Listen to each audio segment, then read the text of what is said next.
মানুহক দুদিন দেখিব ৰ'দ দিলেই উৎপাত বৰষুণ লাগে আৰু দুদিন বৰষুণ দিয়াৰ পিছতেই মানুহক লাগে এতিয়া ৰ'দ লাগে হাহাকাৰ। এই কথাষাৰ কিয় ক'ব লগা হ'ল আহকচোন ভিডিঅ' ভাগ চাওঁ। নমস্কাৰ, দীপাংকৰ বৰদলৈ আন এটা ভিডিঅ' লৈ মই সকলোকে স্বাগতম জনাইছোঁ।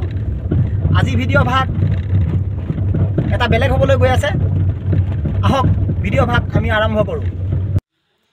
এইখনে হৈছে ঐতিহ্যময় শ্ৰী শ্ৰী মাধৱ থান।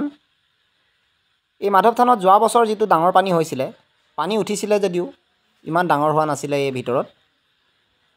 আৰু এই দেখিছে নদীৰ কালমূৰ্তি, বহুত ফেনে ফুটুকাৰে নদী বাঢ়ি আহিছে আৰু মানুহৰ মাজত ভয় শংকাও বাঢ়িবলৈ লৈছে। মানুহবোৰ ওলাই আহিছে, যিহেতু প্ৰথম বছৰৰ পানী হয়। কাৰ্বি লাংপি যিটো জলবিদ্যুৎ প্ৰকল্প, এই প্ৰকল্প 4টাকৈ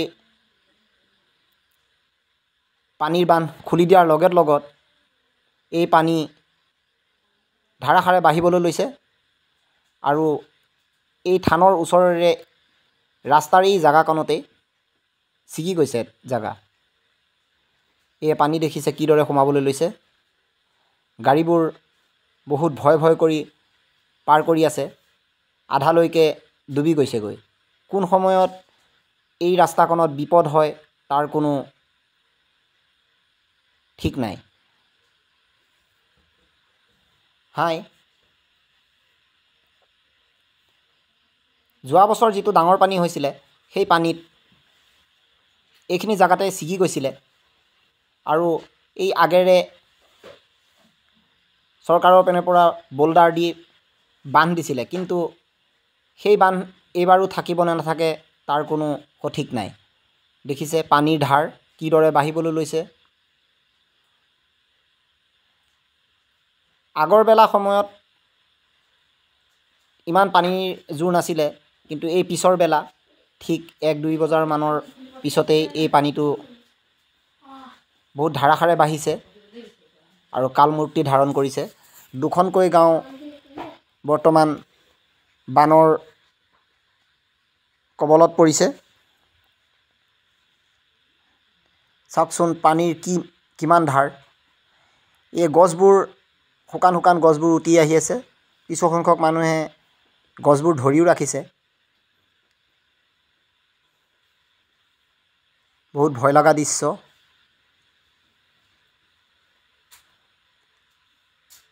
মানুহৰ মাজত হৈচৈ লাগিছে পানী বাহা দেখা পায় আৰু ভয় কৰি মানুহবোৰ এই জাগাৰে পাৰ হ'বলৈ লৈছে। ৰাতিটোৰ ভিতৰতে হয়তো নদীয়ে কি কালমূৰ্তি ধাৰণ কৰে তাৰ কোনো ঠিক নাই। চাওক ভয় লগা দৃশ্য। সৰু ল'ৰাবোৰ ছোৱালীবোৰ পাৰ হৈ আছে। নদীৰ ভয়ংকৰ কালমূৰ্তি।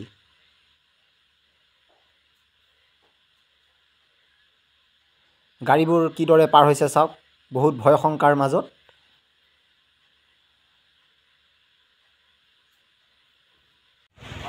আমি আচলতে ভবা নাছিলোঁ এই ভিডিঅ'টো মই বনাম বুলি পেলাই অহা নাছিলোঁ, কিন্তু গম পালোঁ যে নদী বহুত তীব্ৰ গতিত বাঢ়িবলৈ লৈছে।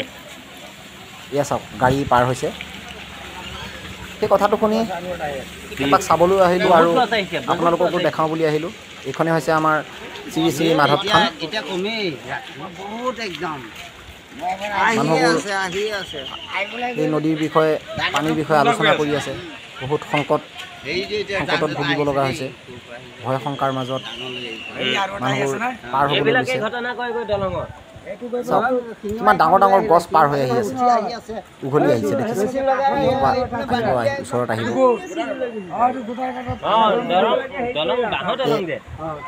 ভাবিব লগা কথা হৈছে, যি বৈঠালাংচু নামৰ কাৰ্বি আংলঙৰ যি এটুকুৰি জাগা আছে, সেই জাগাৰখিনি মানুহবোৰতো বহুত শংকাত ভুগিছে এতিয়া।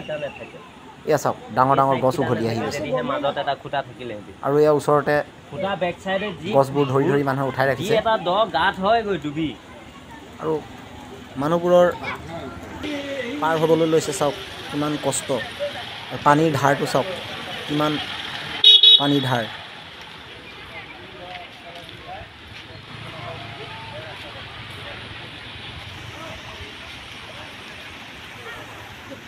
বহুত দূৰলৈকে চাওকচোন নদীৰ কালমূৰ্তি দেখাত কেনে লাগিছে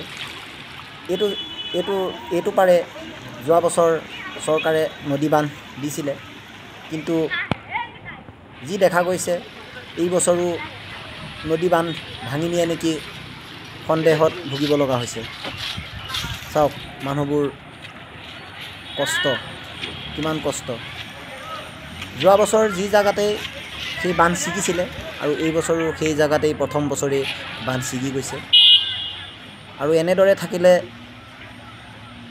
মানুহ এই বছৰো বহুত শংকাত ভুগিব লাগিব পশুধন হেৰুৱাব লাগিব চাই থাককচোন আপোনালোকে ভিডিঅ' ভাগ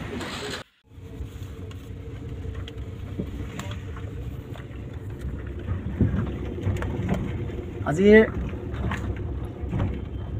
যিটো পানী আহিছে বছৰৰ প্ৰথম পানী এইটো আৰু বহুত কালমূৰ্তি ধৰিয়ে পানীটো আহিছে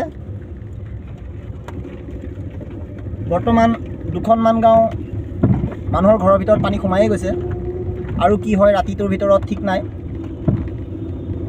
আৰু পিছত মই আকৌ এটা ভিডিঅ' বনোৱাৰ চেষ্টা কৰিম আপোনালোকৰ ভিডিঅ' চাই থকা আপোনালোকৰ গাঁৱৰবিলাকত কাৰ গাঁৱত পানী হৈছে এপাক জনাব আৰু মোৰ ভিডিঅ'টো কেনে লাগিল চাই লাইক কমেণ্ট শ্বেয়াৰ কৰিব যাতে